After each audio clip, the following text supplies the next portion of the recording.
L'Empire byzantin et carolingien, deux empires chrétiens du Moyen Âge. À la fin du IVe siècle après Jésus-Christ, l'Empire romain est divisé en deux. En 476, l'Empire romain d'Occident disparaît face aux invasions germaniques. À l'Est, l'Empire romain d'Orient survit, préserve ses territoires. Il devient alors l'Empire byzantin. Cet empire, situé à l'est de la Méditerranée, a pour capitale Constantinople. En 527, est appelé à régner un empereur qui marquera l'histoire de cet empire, c'est Justinien. Ce fils de paysan parviendra à être considéré comme l'héritier des empereurs romains et chrétiens. Vivant à Constantinople, dans ses palais et ses monuments romains comme l'hippodrome, Justinien se lance dans des conquêtes afin de reconstituer un seul et unique empire romain. Il fait alors la conquête de l'Italie, du sud de l'Espagne et de l'Afrique du Nord. Pour diriger son immense empire, il gouverne avec des hauts fonctionnaires et s'appuie sur de grands généraux pour réaliser ses conquêtes. Très chrétien, il s'appuie sur l'Église et le patriarche de Constantinople qu'il nomme.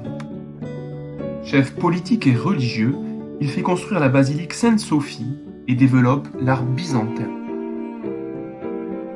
Soucieux d'établir des lois uniques pour tout l'Empire, il réalise le Code justinien, qui rassemble les textes romains et a permis la survie de ce droit.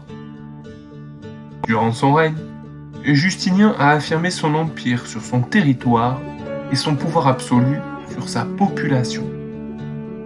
Ses successeurs feront de cet empire un territoire, avec une identité byzantine forte autour d'une langue, le grec, d'une religion, le christianisme orthodoxe, et d'un roi, le Basileus.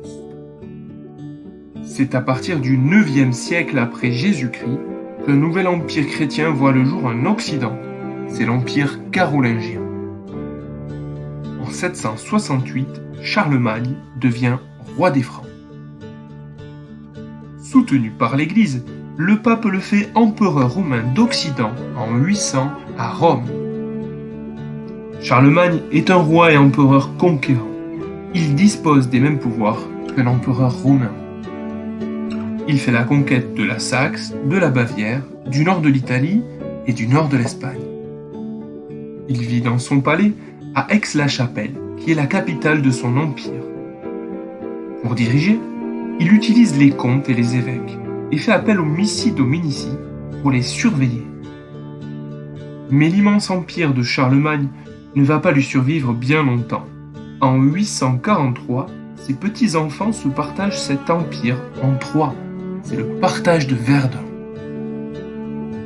Au début du Moyen Âge, deux grands empires voient donc le jour en Europe. L'Empire byzantin et carolingien. Tous deux se disent chrétiens et romains et reposent sur les conquêtes et le pouvoir d'un empereur. Mais très vite, des différences apparaissent entre l'Occident chrétien, catholique et latin et l'Orient chrétien, orthodoxe et grec.